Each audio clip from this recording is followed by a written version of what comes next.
इंतजार के बाद आखिरकार रामलला अपने मंदिर में विराजमान होंगे, जिससे अयोध्या ही नहीं बल्कि पूरे देश में खुशी का माहौल है।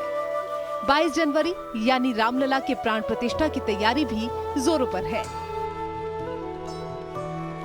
इस खास दिन के लिए कोई राम जी का खास भोग तैयार कर रहा है तो कोई उनके कपड़े बनाने की तैयारी में है।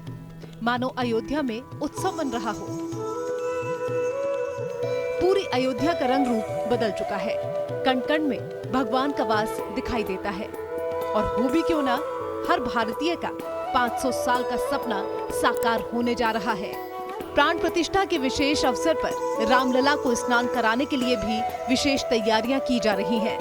प्राण प्रतिष्ठा से पहले भगवान राम का औषधियों से स्नान करवाया जाएगा। इसके पीछे धारणा है कि मूर्ति निर्माण करते समय कई अन्य दोष हो जाते हैं, जिनके निवारण के लिए औषधि से स्नान कराया जाता है।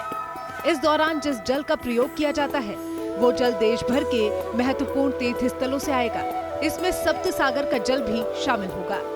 इस स्नान के बाद रामलला को विराजमान किया जाएगा।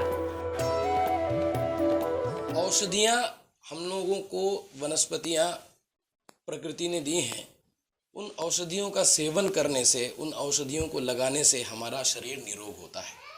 और मूर्ति में जो निर्माण करते समय जो स्पर्शास्पर्श दोष होता है, जो सारे दोष हैं, उनके निवारण के लिए औषधियों का लेपन किया जाता है और औषधियों से स्नान कराया जाता है। मंगल तीर्थों के जल से स्नान कराया जाता है।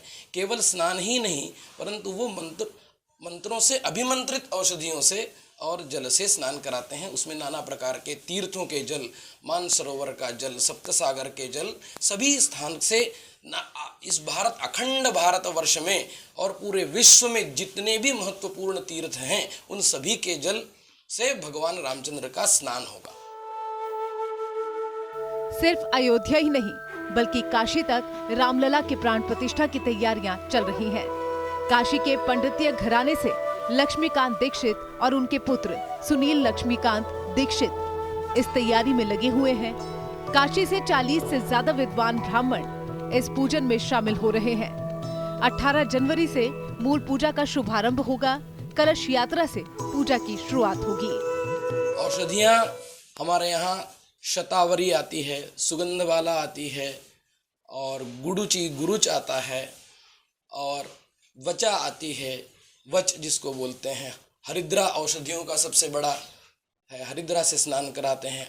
आंवले का चूर्ण होता है और कई प्रकार की इसके अतिरिक्त औषधियां हैं। यूं तो भगवान राम ही सृष्टि के संचालक हैं। उन्हें कोई दोष कैसे लग सकता है, लेकिन ये उनके भक्तों की श्रद्धा है, आस्था है और विश्वास है। और यही विश्वास रामलला को औषधियों से स्नान करवाएगी ताकि रामलला निरोगी रहे। माना जाता है कि प्राण प्रतिष्ठा के बाद किसी भी प्रतिमा में भगवान आकर बस जाते हैं। ऐसे में रामलला विराजमान हो रहे हैं तो राम नाम के साथ अब बाल स्वरूप भी जीवंत होगा। वाराणसी से रवि पांडे की रिपोर्ट।